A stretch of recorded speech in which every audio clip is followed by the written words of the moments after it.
अंधयुग से प्रकाश युग। भारत के अछूत लोग अपने देश में सदियों तक दर्दनाक तकलीफों या कष्टों से गुजरते हैं। उस तरह पूरी दुनिया में कोई भी दूसरे लोग नहीं गुजरे, विदेशों में भी नहीं। भारत के अछूतों की तुलना में गुलामों, निगरों और यहूदी लोगों के कष्ट और अपमान कुछ भी नहीं है। जब हम किसी मानव की दूसरे मानव के प्रति अमानवीयता के बारे में सोचते हैं तो अछूतों के खिलाफ हिंदुओं के सनातनवाद का ही कोई सानी नहीं मिलता।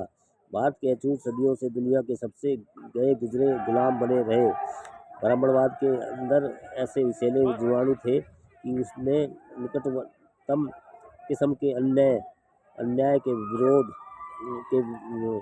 खिलाफ विरोध करने की इच्छा को ही मार डाला। इस प्रकार भारत के अछूतों ने शताब्दियों तक कठिनाईपूर्ण समय झेला।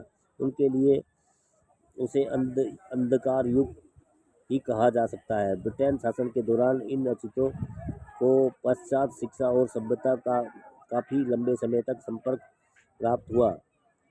इसने इनके अंदर विद्रोह की भावना पैदा कर दी। इस प्रकार हम 20वीं शताब्दी के आरंभ में ही अछूतों को लगभग पूरे भारत में छुआछूत तथा अन्यायपूर्ण सामाजिक व्यवस्था के खिलाफ उठ खड़ा हुआ पाते हैं। सन 1920 तक डॉक्टर अंबेडकर उनके लिए नेता और मसीहा के रूप में उभर चुके थे। 10 वर्षों के अंदर ही दलितों के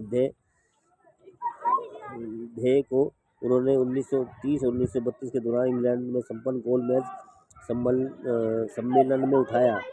इन दो गोलमेज सम्मेलनों में अछूतों के लिए सफलतापूर्वक लड़े और उनके लिए विभिन्न अधिकारों विशेषक पृथक निर्वाचन मंडल के रूप में राजनीतिक अधिकारों की प्राप्त किया। पीछे मुड़कर सिंहावलोकन करने पर हम सुरक्षित रूप से यह कह सकते हैं कि डॉक्टर अंबेडकर भारत के अछूतों को अंधकार युग से प्रकाश युग की ओर ले जा रहे थे। किंतु हाय, यह नहीं होना था, क्योंकि प्रकाश युग में पहुंचने के पूर्व ही वे अछूत चमचा युग में फिसल कर भटक गए दोस्तों।